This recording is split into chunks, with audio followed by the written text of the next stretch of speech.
বাংলাদেশের নদী ও জলাশয় মানুষের জীবন জীবিকার মূল ভিত্তি। মাছ আমাদের দৈনন্দিন প্রাণীজ আমিষের চাহিদা পূরণ করে অনেকাংশে। এ খাতে প্রায় 2 কোটি মানুষ নির্ভরশীল। তবে মাছের পোনা, খাদ্য ও উপকরণের সরবরাহ নিশ্চিতকরণ, আধুনিক চাষ পদ্ধতি ও প্রযুক্তি নির্ভর খামার ব্যবস্থার উন্নয়ন এবং বাজার ব্যবস্থা সম্প্রসারণে উদ্যোগ গ্রহণের সুযোগ রয়েছে। মৎস্য খাতে নানাবিধ উদ্যোগ বিকাশে পিকেএসএফ-এর রুরাল মাইক্রো এন্টারপ্রাইজ ট্রান্সফরমেশন প্রকল্প আরএমটিপি ব্যবসা গুচ্ছ ভিত্তিক ভ্যালু চেইন উন্নয়নে কাজ করেছে। এই প্রকল্পে যৌথ অর্থায়ন করে পল্লী কর্মসহায়ক ফাউন্ডেশন পিকেএসএফ, আন্তর্জাতিক কৃষি উন্নয়ন তহবিল ইফাদ ও ডানিডা। পিকেএসএফ-এর নির্বাচিত সহযোগী সংস্থাসমূহের মাধ্যমে দেশের বিভিন্ন ব্যবসা গুচ্ছে নিরাপদ মৎস্য ও মৎস্যপণ্য উৎপাদন এবং বাজারজাতকরণ ভ্যালু চেইন উপপ্রকল্পের মাধ্যমে এই খাতে জড়িত উদ্যোক্তাদের নানাবিধ কারিগরি, প্রযুক্তি ও বিপণন সহায়তা প্রদান করা হয়। প্রকল্পের মাধ্যমে মৎস্য খাতের উন্নয়নে পুষ্টি, পরিবেশ, জলবায়ু অভিযোজন, নারীর ক্ষমতায়ন, আধুনিক প্রযুক্তি, উত্তম মৎস্য চাষ অনুশীলন, বাজার সংযোগ বিষয়ে কাজ করা হয়। আরএমটিপির প্রকল্পের সহযোগিতায় চানাচুরটা আমরা ওনাদের সহযোগিতায় বিএসটিআই লাইসেন্স পেয়েছি। পুঁটি মাছের আচার, এটাও ওনাদের সহযোগিতায়। আমার সম্ভবই ছিল না এত তাড়াতাড়ি আমার এই ব্যবসা এত দূর এগিয়ে নিয়ে যাওয়া। চাষিদের মানসম্মত পোনা নিশ্চিত করতে হালদা নদীর পোনা ও G3 রুই উৎপাদনকারীদের সঙ্গে সংযোগ স্থাপন করা হয়। এছাড়াও পোনা উৎপাদনে জড়িত হ্যাচারির মানোন্নয়নেও কাজ করা হয়। এখানে আমাদের হালদা নদী হলো জোয়ার ভাটার নদী। এখানে মাছ আসি ডিম ছাড়ে। পিকেএসএফ হালদা নিয়ে 16 সাল থেকে কাজ করার পরে বর্তমানে আস্তে আস্তে ডিমের পরিমাণ বাড়ছে। আগে আমরা মাটির কুয়োতে ডিম ফুটাতাম সনাতন পদ্ধতিতে। বর্তমানে পিকেএসএফ এর সহযোগিতায় হ্যাচারি করছে। হ্যাচারি দেওয়ার ফলে এখানে 13টার অক্সিজেন মেশিন খুব সুন্দরভাবে ডিম ফুটাইতে পারতেছে। মানসম্মত মাছ উৎপাদনে আধা নিবিড় পদ্ধতিতে মাছ চাষের কৌশলে উদ্বুদ্ধ করা হয়। শেখানো হয় বায়োসিকিউরিটি নেট, প্রোবায়োটিক ও প্রিবায়োটিকের ব্যবহার। এছাড়াও মৎস্য খামারে সংযোজন করা হয় ইন্টারনেট অফ থিংস ও এরিয়েটার প্রযুক্তি।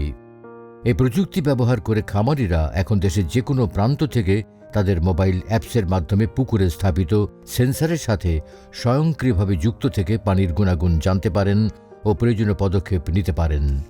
ফলে মাছ উৎপাদনের পাশাপাশি উদ্যোক্তাদের আয়ও বেড়েছে অনেকাংশে। পুকুরে এরোটর এবং মোটর এবং পুকুরের যে লাইটিং সিস্টেম, এটি আমার ডিভাইসের মাধ্যমে, ফোনের মাধ্যমে যে কোনো জায়গা থেকে আমি এটাকে নিয়ন্ত্রণ করতে পারি। পানি সবসময় কি অবস্থায় আছে, পানিতে কি পরিমাণ অ্যামোনিয়া, কি পরিমাণ অক্সিজেন, কি পরিমাণ টেম্পারেচার এবং পানিতে জীবাণু আছে কিনা, এটি আমি ফোনের মাধ্যমে জানতে পারবো। যারা মাছ চাষের সঙ্গে সম্পৃক্ত তারা এই আইওটি প্রযুক্তিটা গ্রহণ করবে। এতে করে আমাদের বাংলাদেশ মাছ চাষ আরও উন্নত হবে। মৎস্য খাদ্য সরবরাহে খাদ্য প্রক্রিয়াজাতকরণ কারখানার উন্নয়ন ও মাছের বিকল্প খাদ্য হিসাবে ব্ল্যাক সোলজার ফ্লাই চাষ করা হয়। ফলে চাষিরা এখন কম দামে মাছের খাবার সংগ্রহ করতে পারছেন। আমি আগে অন্য ব্যবসা করতাম, সে ব্যবসা প্রচুর লস খাই। এরপরে একটি ট্রেনিংয়ে গিয়ে জানতে পারি যে বাংলাদেশে কালো সৈনিক পোকা নামে একটি পোকা চাষ হচ্ছে, যা মাছের খাদ্য বিকল্প হিসাবে প্রোটিন সমৃদ্ধ একটি খাবার। এখানে আমার প্রায় 5 থেকে 6 জন লোকের কর্মসংস্থান হয়েছে এবং আমি নিজস্ব পুকুরে মাছ চাষ করে আমার মাসিক সাংসারিক আল্লাহর রহমতে খুব ভালো চলছে। নির্বিঘ্নে মৎস্য চাষ সম্পন্ন করতে লোকাল সার্ভিস প্রোভাইডার ও মৎস্য সেবা কেন্দ্র উন্নয়ন করা হয়।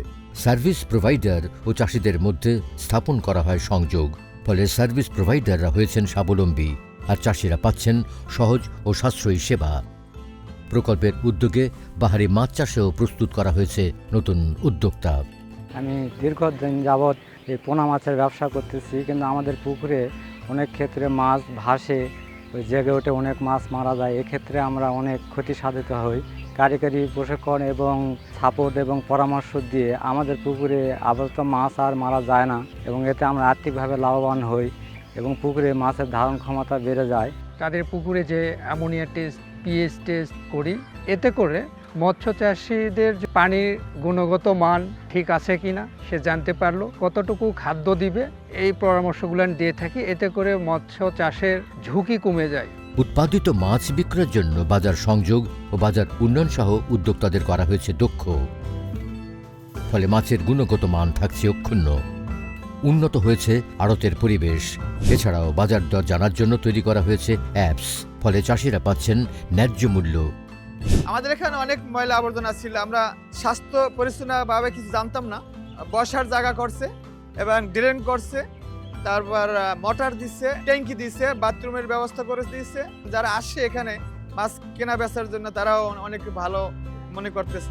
ব্যস্ত নাগরিক জীবনের চাহিদা বিবেচনা করে ক্ষুদ্র উদ্যোক্তারা ভ্যালু অ্যাডেড মৎস্য পণ্য যেমন রেডি টু কুক ও রেডি টু ইট পণ্য তৈরি করে অনলাইন অফলাইন বিপণন করে হচ্ছেন স্বাবলম্বী। আমরা এখানে ফিশের সব কিছু আইটেম রাখি, যেমন fish ball, fish role, fish finger, fish burger, fish cutlet এবং ফিশ বারবিকিউ। আমরা এখানে স্থানীয় বাজার থেকে সতেজ এবং তাজা মাছগুলো বাছাই করে মাছগুলোকে ম্যারিনেট করে সংরক্ষণ করি। ক্রেতারা আমাদের আইটেমগুলো খুব পছন্দ করে, কারণ এগুলো দামে সাশ্রয়ী। আরএমটিপি সহযোগিতা আমরা fish burger, fish and rice, fish and chips, loitta fry এগুলো নিয়ে কাজ করছি। এখানে কাস্টমারদের ভালো একটা সাড়া পাচ্ছে আমাদের এই আইটেমগুলো নিয়ে। আমাদের এখানে 5 জনের কর্মসংস্থানের ব্যবস্থা হয়েছে। এছাড়াও এই সকল পণ্যের প্যাকেজিং, ব্র্যান্ডিং ও সার্টিফিকেশনে সহায়তা করা হয়েছে। এসব পণ্য জনপ্রিয় করতে মৎস্যভিত্তিক ইকো ট্যুরিজম কার্যক্রম সম্প্রসারণ করা হয়েছে। আমি ইকোট্যুরিজম তৈরি করি, এরপরে আমি আর্থিকভাবে লাভবান হই। বর্তমানে আমার এখানে 10 জন স্টাফ কাজ করে, এর ফলে 10টা পরিবার ভালোভাবে চলে। পিকেএসএফ এর অব্যাহত চেষ্টা, নিরবচ্ছিন্ন অর্থায়ন ও উদ্যোক্তাদের স্বতঃস্ফূর্ত অংশগ্রহণ মৎস্য খাতে উন্মোচন করেছে সম্ভাবনার নতুন দিগন্ত। এটি শুধু উৎপাদনের গল্প নয়, উদ্যোক্তাদের করছে সমৃদ্ধ, পৌঁছে দিচ্ছে মানুষের দোরগোড়ায় নিরাপদ মৎস্যপণ্য। পিকেএসএফ এর এই প্রকল্পের উদ্যোগে মৎস্য চাষী ও ক্ষুদ্র উদ্যোক্তারা মাছকে কেন্দ্র করে বুনছে টেকসই বাংলাদেশের স্বপ্ন।